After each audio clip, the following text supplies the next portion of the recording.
दोस्तों कभी ना कभी हमारे साथ ऐसा ज़रूर होता है पूरे लाइफ में कि हमें इंस्टेंट लोन का ज़रूरत पड़ जाता है। तो हम किसी एप्लीकेशन से लोन अप्लाई कर लेते हैं या बैंक से जाके लोन अप्लाई कर लेते हैं। अब सबका अपना अपना अलग अलग मजबूरी होता है जिसकी वजह से लोन लोग अप्लाई कर लेते हैं। लेकिन बहुत सारे लोगों के साथ क्या होता है, कुछ लोग टाइम पे अपना लोन तो पे करते रहते हैं, उनके साथ किसी भी प्रकार का समस्या नहीं होता है। लेकिन कुछ लोग ऐसे भी होते हैं जो समय पे लोन को नहीं पे कर पाते हैं। यानी मान के चलते हैं कि अगर आपने लोन अप्लाई कर लिया है 3 साल के लिए बैंक से, तो हो सकता है आपने 6 महीना शुरुआत का जो ईएमआई है वो समय से आपने पे किया है, लेकिन 7वें महीने से आपका जो ईएमआई है वो आप नहीं पे कर पा रहे हैं और ऐसे में आपको बैंक है बहुत ज़्यादा परेशान कर रहा है। तो आपके क्या अधिकार है जो आपके लिए जानना बेशक इम्पॉर्टेंट है, ताकि आप बैंक जो आपको परेशान कर रहा है आप उस चीज़ से बच पाएंगे। तो इस वीडियो में हम आपके 5 अधिकार के बारे में बात करेंगे कि अगर आपको बैंक परेशान करता है कि आप लोन नहीं भर पा रहे हैं, तो इस कंडीशन में आपको जानना बेशक इंपॉर्टेंट है। चलिए वीडियो को स्टार्ट करते हैं। उससे पहले आपने वीडियो को लाइक नहीं किया तो वीडियो को लाइक करिए, शेयर करिए दोस्तों के साथ, और चैनल पर आप नए हैं मेक श्योर नीचे रेड कलर का बटन दिखेगा उस पर क्लिक करके चैनल को सब्सक्राइब जरूर करिएगा। चलिए शुरू करते हैं। अब देखिए, अगर आप बैंक से लोन ले चुके हैं, ठीक है, और आप ईएमआई नहीं भर पा रहे हैं, तो इस कंडीशन में जो बैंक है वो आपसे रिकवरी जरूर करेगी। यानी जो रिकवरी करेगी पैसा, उसका भी आरबीआई ने एक बहुत अच्छा तरीका बनाया है और आपके हित में वो सारे तरीके हैं जो कि 5 अधिकार के बारे में आज मैं आपसे बात करने वाला हूं। तो ध्यान से सुनिएगा। सबसे पहला जो है दोस्तों, ऑफिस टाइम के बाद नहीं कर सकते हैं कॉल। कहने का मतलब है कि जो ऑफिशियल आवर होता है सुबह 10 बजे से लेकर शाम के 6 बजे तक, उसी बीच में कंपनी या बैंक आपको कॉल कर सकती है। आपके लोन का जो ड्यू चल रहा है उसके बिहाफ में, या कोई भी बातचीत आपसे करना है बैंक को, उसके बीच में कर सकती है। इसके बाद जो ऑफिस ड्यूटी होता है उसके बाद आपको नहीं कॉल किया जा सकता है। यानी 6 बजे के बाद आपको कोई भी बैंक या कोई भी कंपनी या कोई भी रिकवरी एजेंट आपको कॉल नहीं कर सकता है।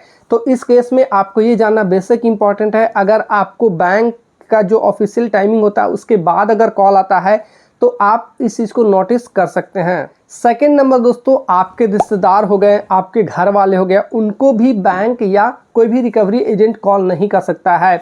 इनकेस मान के चलते हैं अगर किसी के साथ भी ऐसा होता है तो दोस्तों आप अपने नज़दीकी पुलिस स्टेशन में जाके इसकी शिकायत दर्ज कर सकते हैं, वहाँ पे केस को फाइल कर सकते हैं।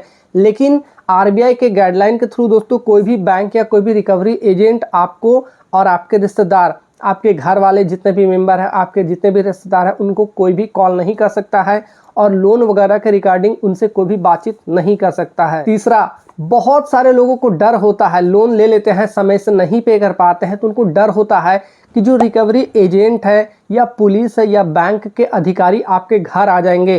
तो देखिए, एक निश्चित समय के बाद ही वो आपके घर आ सकते हैं, और घर भी आएंगे तो वो आपसे परमिशन लेके ही आएंगे। ऐसा नहीं कि आपके घर में डायरेक्टली आपके घर में वो घुस जाए। ऐसा कुछ नहीं ना कि हाँ सीबीआई का रेड चल रहा है, आपके घर में पैसे पड़े हैं और वो रेड मारने आ रहा है तो बिना आपके परमिशन का घुस जाएंगे, ऐसा बिल्कुल नहीं होता है। 3 कंडीशन में वो आपके घर आते हैं और घर आने के बाद भी आपसे परमिशन लेते हैं।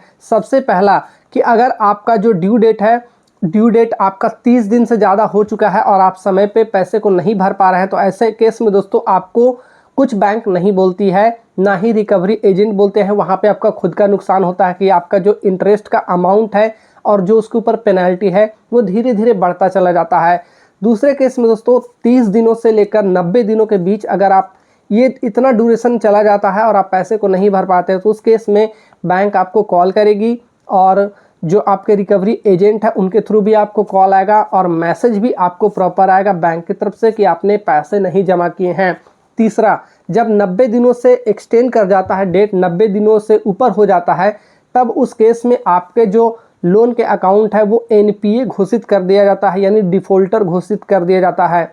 एनपीए कहने का मतलब होता है नॉन परफॉर्मिंग असेट्स, यानी जो आपने लोन लिया है उस लोन के बिहाफ में आप अपने ईएमआई को नहीं पे कर पा रहे हैं और आपको डिफ़ॉल्टर घोषित कर दिया जाता है। तो इस केस में एक एजेंट को आपके लोन को सौंपा जाता है और वो एजेंट क्या करेगा, आपके पैसे को रिकवर करके और बैंक को देगा, यही उसका एक काम होता है।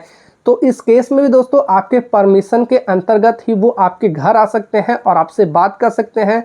बहुत अच्छे तरीके से वो आपसे बात करेंगे। ऐसा नहीं है कि आपके घर आ गए और आपको गाली गलौज करने लगे, आपसे मारपीट करने लगे पैसे के लिए, तो ऐसा बिल्कुल नहीं होता है। चौथा यह दोस्तों कि बैंक के कोई भी अधिकारी या जो रिकवरी एजेंट होते हैं मानसिक रूप से आपके ऊपर तनाव नहीं बना सकते हैं या मानसिक रूप से आपको परेशान नहीं कर सकते हैं।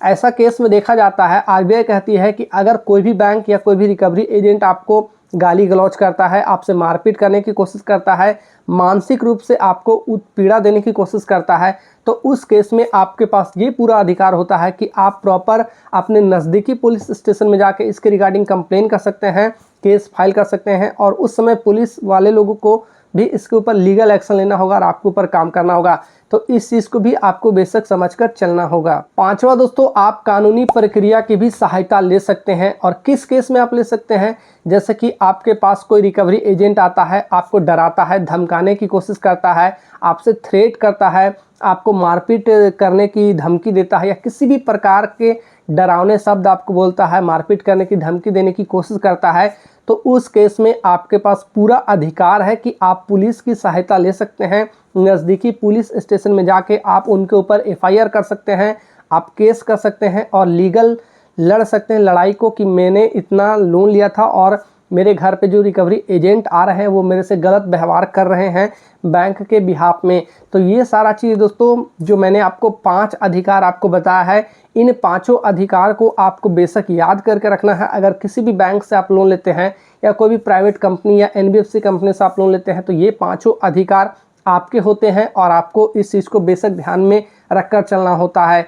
सो आई होप इस वीडियो में मैंने आपको ये बताने की कोशिश की है कि अगर आप बैंक से लोन ले लेते हैं और किसी कारण की वजह से आप पैसे नहीं भर पा रहे हैं और वैसे में आपको बैंक परेशान करने की कोशिश करता है, तो उसके लिए आपके 5 अधिकार कौन से हैं। अगर आपको वीडियो पसंद आएगा तो वीडियो को लाइक करिएगा, शेयर करिएगा दोस्तों के साथ और चैनल पे दोस्तों आप नए हैं मेक श्योर नीचे रेड कलर का बटन दिखेगा उस पर क्लिक करके चैनल को सब्सक्राइब जरूर करिएगा। मिलते हैं नेक्स्ट वीडियो में, तब तक के लिए जय हिंद, वंदे मातरम।